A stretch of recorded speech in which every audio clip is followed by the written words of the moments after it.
Mima was a pop star. This is Mima's last performance with Cham. Who desired to become an actress. I really hope that I can entertain you just the same as an actress. But sometimes aspirations can be deadly. Open. Oh, I was supposed to crack it? You're the worst. Here, you know you're gonna drink another beer. Oh, no, that's the opening. Hi, I'm Drunk Chris. That's Chad. Of course, you fucking ruined the intro, you piece of And shit. I made Chad watch an anime movie. Man, holy shit, this movie was fucked up. It's almost like every time I recommend a movie, drop whatever you're doing and fucking watch it. Because there's no reason I wouldn't tell you to watch a shitty movie called like Willy's World or whatever. No. Hey, made I want to watch Willy's Wonderland, all right? I don't want to watch that at all. And you I want made to you- the channel's called Fanboy and the Snob. So I'm Okay. the fun one. He's the snappy bitch. I made Chad watch the 1999 anime movie by Madhouse Studios called Perfect Blue. Yay. It's about being famous, I guess. It's about a pop star in a trio group in Japan trying She's to a Japanese- become an she's a- actress. She's a Japanese idol in a not so famous pop band. Like she's like a touring Japanese idol. Like she attracts a crowd, but it's not much. And she decides to retire her pop idol persona to pursue acting. And then crazy shit crazy shit starts. This is my like third time watching this movie, and I gotta say the twist was super fucking obvious this time around, but only because I knew the end. They do such a good job at setting the fucking. It's not even a red herring because you are right to fear that guy, you know. Oh, it was such a good movie. Sorry. We'll get to the ending of showing like who the actual protagonist was. This is antagonist, retard. Protagonist. This is one of those movies where I like it so much, so I tend to ramble. So it's gonna be one of those videos. Oh, Pretty much, the movie opens up and she's after like the whole opening with like the Power Ranger stuff. They show her like doing like her last performance and everything. what's and- the band called? God, I can't Dude, it's an awesome name. What is it? called- Cham. Cham. Cham. Cham. It's such a weird name. I love it though. Cham. I hate to say it, but like the pop idol music, like the opening, how they're singing that song, I kind of found myself being like, yeah, I can see myself as one of those guys in the crowd. That's why all the K-pop people are all popular. It's catchy, weird little. It's so fucking catchy. Like there's no depth whatsoever. It's Oh all my god. I meant to use I had a notebook and a pen set up, and I was going to write down the lyrics of all the songs that they played in the movie, because I love Japanese lyrics because they're always like very straight to the point, but it's always a pretty girl singing it in like a bouncy way, so it's fucking funny. This movie does a crazy job because like most of the time when you're watching this, you never know like what's real when it gets to a certain point when she starts. The last half hour of the movie, they lean really hard into the schizophrenia bullshit, Yeah. where you can't tell if she's on set or if she's in her house or if she's on stage again, or like what the fuck is. And they the fact that the character she's playing in the drama is a character with multiple personalities, and then she starts thinking she has multiple personalities and she can't tell what's real anymore. Yeah, it's like pretty much she goes from being like the kid-friendly pop star. She's a Japanese idol, so they gotta be a virgin, they gotta be pretty. First role on a TV show is her pretty much getting raped on screen. No, that wasn't her first role. Well, the first role, it's the same Nope. TV show. It's the same show. No, it's not. It's a different show. I thought it was the same detective show. Oh no, maybe it's the same. It's the Blind same show. Side. The first But anyway, scene, she had one line, and they were like, we need to get her more screen time. what was her one line? Who Who are are you? you? And the way they you? played that really cool is because what's her name? Rumi, who's her agent, she gets her a computer, and this is set in '97, so like you gotta think about the time. I love the fact that the character doesn't know what the internet is. Like, there was a time. Do you remember 1999 when people were just hipping to the internet and computers? Like, it was such a fucking comforting feeling to see a character just be like, I don't know what the fuck email is. I was like, yeah, I miss those days, man. But the cool thing about this is like she finds out about the website about her, Mimi's room. Mima's room. Mimi's room, yeah. And supposedly it's her writing it, and she has no idea how this person's getting all this like personal information, It's like her day-to-day life going on. it's to the point of where, like, today I stepped off the train left foot first, and I knew that would be bad luck. And it's like, how did you know that? Like, how did the person writing this blog know she stepped off the train left foot first? So if somebody has like an insecurity complex in general about like stuff, having this being like, how is this happening? Who are you? Why is this going on? Am I writing this? Just from Yeah. the strength of that, just like fucking, and She starts to not know if she's the real me. It's like Mia or something like that. it's Mimi. It's like MIA, right? No, I think it's just M-I-M-I. Mima. Mm. Anyway, she starts to not be able to, like, because she starts to disassociate, and the blog starts to seem more like her real life than her real life. So like she winds up just reading the blog and being like, oh, I guess I went to the market today, because she's like losing her mind. And Oh, that's it's the so crazy good. thing. Like, I don't know if she's getting drugged with all this, because isn't there a scene like she puts like an Alka-Seltzer thing in the water? Yeah, but Yeah, but you've uh, never used Alka-Seltzer? yeah, but who gave it to her? Like, who could be messing with? Rumi. Maybe there was that. I think I feel like there was some like she was getting drugged, so she'd like pass out in random places and wake up and be like, she has like she hears all the stuff going on, so she thinks she's done all the stuff. no, it wasn't like that. Because there's scenes where like we'll get into like the murder scenes soon, but Well, all it took was, all right. So she gets the weird fax that says traitor, traitor, traitor. yeah, Then she learns about the website. Then she is on set, and her agent, the mail bomb goes off in his face, remember? yeah, And then the note says the next one will be real. That's when she starts to freak the fuck out, and she starts seeing that creepy guy all over the place. yeah. And then she starts hallucinating that her, like, what was it, where she's like looking at her dead fish or whatever, and then that's when the Cham personality appears in the reflection and starts talking to her, being like, you know, you're a pop star, what the fuck are you doing, you know, like, you're an idiot, you know, you don't like this. Yeah, the fish was weird too, because like they were dead there, then she popped out of it and she just sees the fish floating there again. But there's parts of the movie where she looks like she's missing days. Yeah. So I feel like whatever, let's just talk about how the end of the movie. Spoilers. Yeah, fuck it. We're Okay, obviously in the spoilers. dude, that was one of the ways you could tell which apartment she was in. Yeah, It was that's the what I was fish getting and at. the poster. That's what gave it away. And those are like little subtle things that like you don't realize until the end of the movie. Dude, this movie was brutal with the stabbing. Oh god, with the Like, end. I was physically wincing. Like, ah, Well, let's talk about the rape scene.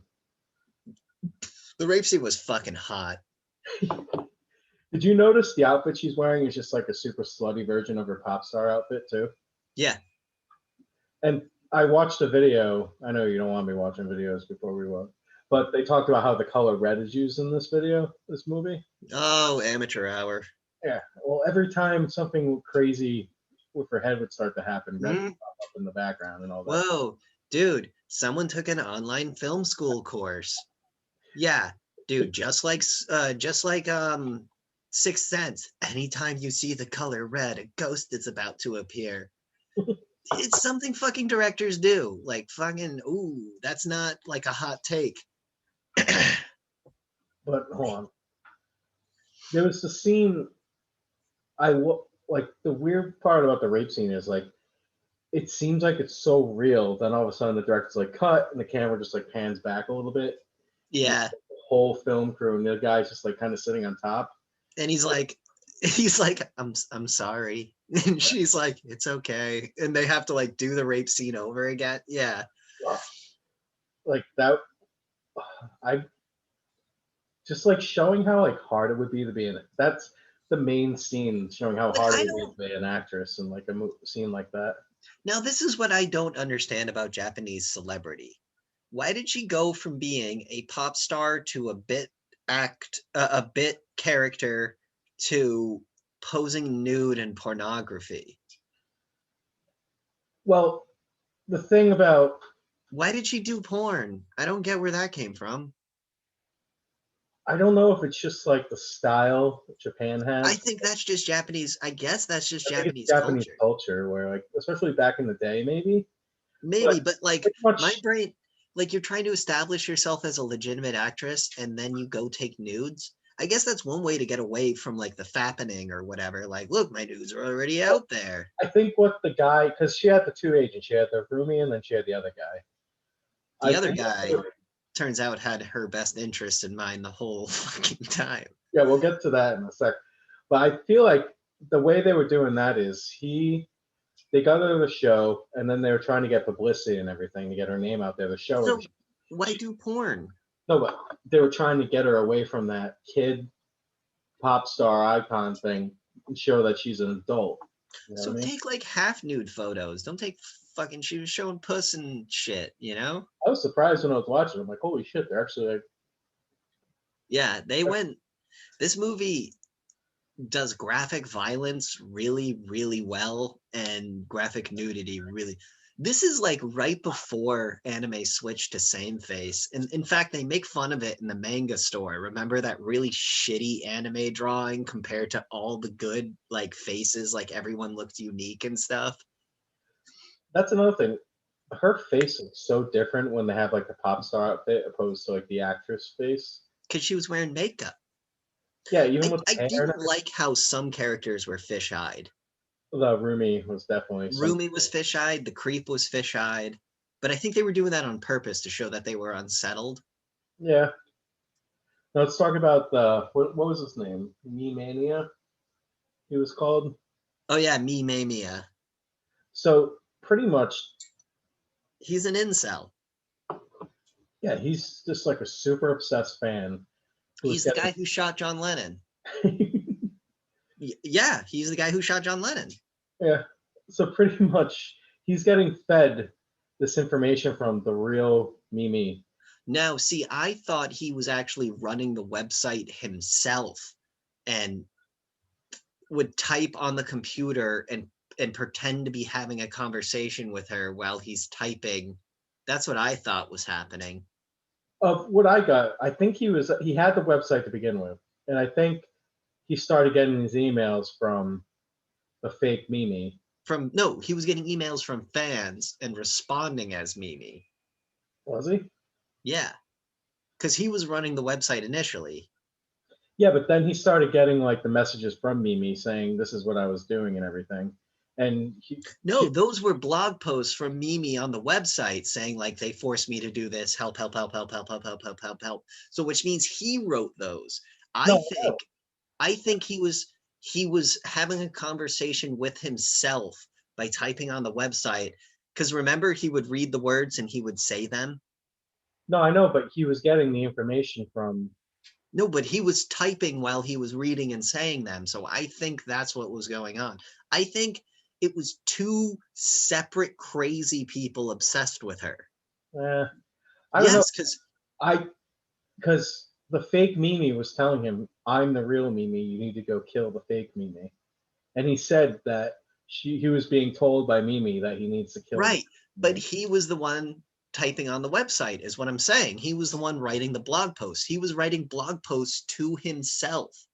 Because he was Mr. Mimi, and Mimi was replying to him off Mimi's room, which he runs. He runs Mimi's room. He types on Mimi's room. So if Mimi room is reading his emails, it means he's emailing his own website, typing a response back, reading the response, and thinking it was a totally different person. I think that's some of it, but I still think he's No, getting. that's what it is. He was just a fucking schizoid, fucking obsessed loser, you know? Yeah, but And I think he was his being manipulated. attempted rape and all that stuff had nothing to do with Rumi's plan, I think, because Rumi wanted to make her a pop star again. Why would she try and have her murdered? Well, she wanted Mimi to be murdered because she thought she was the imposter, and Mimi in her head was No, that wasn't until Rumi. she had the realization that she was in the wrong apartment that Rumi snapped. Up until then, Rumi was trying to manipulate her. Remember, she kept saying, she's a pop star, she's a pop star, she's a pop star, over and over and over. She was trying to get The her. thing about this movie is you don't know how many times Rumi was actually wearing the outfit in front of Mimi, and Mimi thinking that was her reflection or something. Nah, I don't think that came until the end. I don't know, because there's a lot Because of she was like jumping on fucking lights and like going through Yeah, but walls. even the chase scene, you're seeing her jump on lights. Then when they get to the reflection of the windows, you see Rumi her walking running full speed. Yeah, but she was, I don't know. I think I still think Rumi was influencing him a little bit, sending him the emails, like, you need to kill her, you need to get her out of here.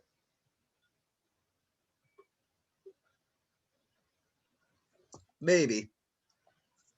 But either way, I don't get, like, the scene where she kills the first guy that dies is the agent. The writer. Is it the writer? It's the script writer. He gets his eyes Oh, stabbed yeah. out. But is that the one where she sees herself killing the guy? No, that's the photographer. Now, that seems weird because that happens, but then she's on set committing a murder in the actual TV show. So I feel like she hears that the guy got killed and she's doing it on screen. No, she remembers doing it, rehearsing it, and acting it, right? But she's already starting to disassociate. Then she sees the news story about the guy getting murdered, and she goes, wait a minute, did I kill a man on set or did I kill a man in real life? And then she finds the bloody clothes because she's in Rumi's apartment, not hers. And she's like, wait, so I did kill a guy? You know, like, it's pretty good. That's why I definitely either think she suffers from serious blackouts or she's getting drugged by Rumi. The main thing about this, did you notice how they focused super heavy on what the fans were saying about her? Yeah. Like, there was just a lot of common people being like, I don't think she's that good, or, oh, she's the greatest thing ever. You know, it's supposed to show you how, like, and I hate this sounds like I'm, you know, sucking celebrities off, but it's like when you're that fucking famous and everybody's staring at you at all times, it starts to fuck with your head. And like some people can handle it and some people can't. Yeah, I don't know how I would handle that kind of fame, especially when you leave your main trade and go try to do something else. Yeah, exactly. It's like anytime a musician tries to become an actor, you're like, ooh, that's stupid. Like, imagine, like, you wonder why Miley Cyrus went fucking crazy. Yeah, Britney Spears is a perfect example. Yeah. Well, Britney Spears, luckily, just got out of her father. Yeah, I heard about that. Thank God. But anyway. Do you think in like 100 years there's going to be an anime about Britney Spears? Super fabricated, like dramatic. It's going to be like Ninja Scroll. A buddy road trip movie of her and Miley Cyrus at their breaking points. The head shaving scene is going to win someone an Oscar. It'll fucking be Natalie Portman, probably. Anyway, back to Perfect Blue. I thought the music, like not just the idol stuff, but like the weird music in the movie was super good. Whoever did the score. Well, the best thing about it is it put you in like the mood of what the scene was supposed to be putting at. It was really tense. Like, yeah, it was a very uncomfortable movie, especially it just got kind of like more intense throughout the movie goes on. And like you said, the last half hour just kind of, they just throw everything at you. And you're just like, wait. And you start to figure, you like when she hits the guy in the head with the hammer and then his body's not there, and you're like, wait, hold on. But then his body is there, and you're like, whoa, hold up. And then fucking stabbing someone with an umbrella is brutal as shit. Yeah, she got the shit beat out of her and everything. She gets stabbed in the shoulder. Dude, remember when she was hanging and she went to stab her and she had to like drop her hand? Yeah. But Dude, remember the guy grabbing the phone and then getting the fucking screwdriver through the fucking hand? yeah, this movie was brutal. Oh, it was so brutal. It was by the guys who did Ninja Scroll, so of course it's going to be fucking brutal. But going back to like the pornography scene, fucking Rumi just fucking murders the shit out of him. She stabs him in the eyes, but then she stabs him in the dick. She stabs him in the eye first, then in the gut, then in the dick. And then he's writer's leaning the one against. that got stabbed in the hand, right? Yeah, this is the guy who gets stabbed in the hand. Emphasizing that he's writing the filth. And No, this was the photographer. The guy that got. I'm talking about the writer got stabbed in the hand. I'm trying to make a thing. This writer got stabbed in the hand of what I. No, he didn't. Who got stabbed in the hand? The photographer. I thought he got stabbed in the dick. He got stabbed like A billion fucking times. 100 times. Remember, she's on top of him, just stabbing him over and over. All right, so this is how the writer's kill went. He's in the parking garage and he hears Cham playing. And he's like, the fuck is that? So he goes over to the elevator and he presses the button for the elevator to come down and the music's still playing and he yells something like, shut that garbage off. And like the music stops for a second and he's like, all right. And then the music starts playing again and he's like, what the fuck? And then the elevator doors open up and it's a boombox blasting Cham and he's just like looking at it. And then it cuts to him dead in the elevator. Yeah, with his eyes poked out. And then the other guy orders pizza. Oh my God, what was the name of the pizza company? I love the way Japanese people name their companies. Big Boss Pizza. Wouldn't you order from Big Boss Pizza? I would order every fucking night. Yeah, so he orders the pizza and he's like, you're weird for a pizza delivery person. And she like drops the pizza and he's like, what the fuck? Yeah. So he leans down to get the pizza and she just stabs him in the fucking eye. And he just kind of stops for a second and then he gets stabbed in the stomach and in the balls and he runs over and he shuts the glass door and she stabs him in the back through the glass door and he drops to his knees and he starts to crawl and he grabs the phone and she stabs him in the hand and then she flips him over and just stabs him in the chest like 100 times. It's so over the top and he's screaming the whole time and there's blood spraying on the wall with Mima's picture, right? Oh, it's so good. You know what's funny about this movie too? You know, Darren Aron, how'd you say his last name? The guy who did Requiem for a Dream. Darren Aronofsky. Yeah. Actually bought the American rights to this movie. So you know the scene when she's in the bathtub crying and stuff? They used that picture perfect scene in Requiem for a Dream. I thought that was really cool. And I guess he probably tried to do the scene and the guy who wrote Perfect Blue was like, bitch, pay me. Come on. That's why people are saying that fucking Black Swan is a ripoff of this movie. Oh, Black Swan is 100% a ripoff of this movie.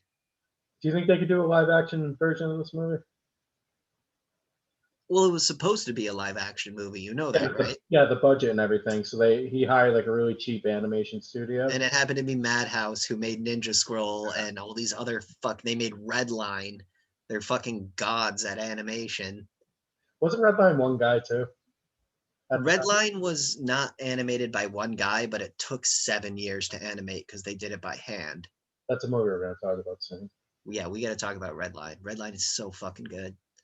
But the way this movie, like, you can watch this movie like a bunch of times and you're still going to have questions about it. Like we were getting in the I got to say, my third watch, I'm good. Like, it took 3 watch. The first watch was me going, holy shit, what? Second watch was me paying attention to the murderer. Third watch was me paying attention to the movie, knowing who the murderer was in mind. And I gotta say, this movie is fucking written really goddamn well because there's no loose ends. Everything is explained. Everything happens for a reason. I am glad I watched the subtitle version too because it actually makes you like pay attention to everything going on. Oh yeah, you got to watch it subbed. Yeah, I couldn't even find a dub version. Like, Dude, I bought this on Amazon. Okay. I rented Snowpiercer last night for $4.99 in HD off Amazon Prime. Damn. And I was like, it's worth it. You know, it's a bad movie, but I like it. I rented Perfect Blue off Amazon for $2.99. Yeah. And this movie is fucking amazing. It should be like $10.99 to rent, straight up. Well, Snowpiercer is more expensive because they have the TV show, and people are like, "Oh." I know, but Snowpiercer fucking sucks compared to Perfect Blue. But overall, All right, Chad. Perfect Blue or DBZ? DBZ. Ah. Which universe would you rather live in? Would you rather be the main character in Perfect Blue or a minor character in DBZ? I'd rather be Yamcha. You'd want to be Yamcha? Dude, I wouldn't mind being Yamcha. Are you kidding me? He's the only one that took advantage of his powers and got money from it. You don't want to be. Do you remember how Perfect Blue ends? Yeah, she becomes a super successful actress and everything. Yep. And she looks in the mirror and goes, I know I'm real. Don't you want that feeling to know that you're actually real? That was the cheesiest anime ending ever. With the, I know I'm real. But the whole movie is her not knowing if she's real or not. So it makes sense. The ending's nuts too. Like you don't know if she's alive or anything. Why did she save her? Because she's a good person.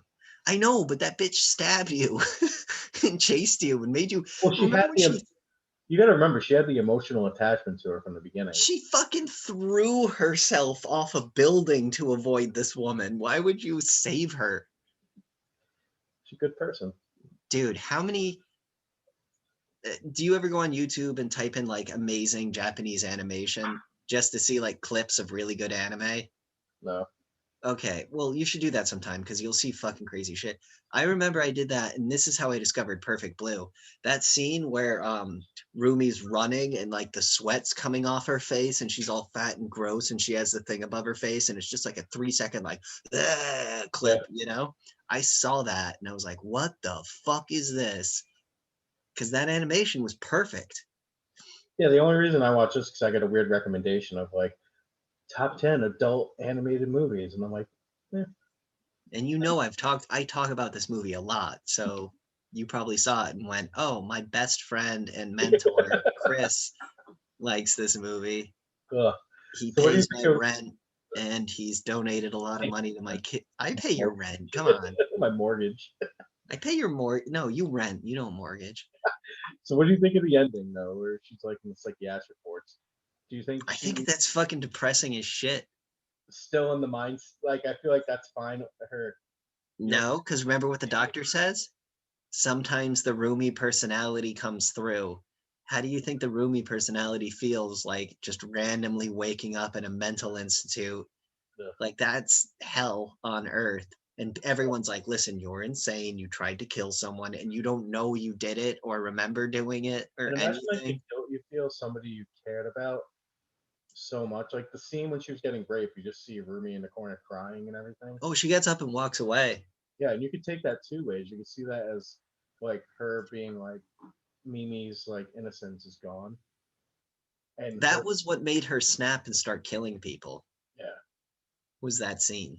Yeah. Because it's like there was like K-pop artists aren't allowed to have boyfriends because the idea of them being non-virtuous is so offensive to the market that like if a chick is like if Miley Cyrus tried to be a K-pop artist, she would get nowhere because she's a huge fucking slut. But in America, we love that shit. But over around like the Eastern countries, they fucking hate it. So like the idea that she goes from being like, do you remember what the song was about?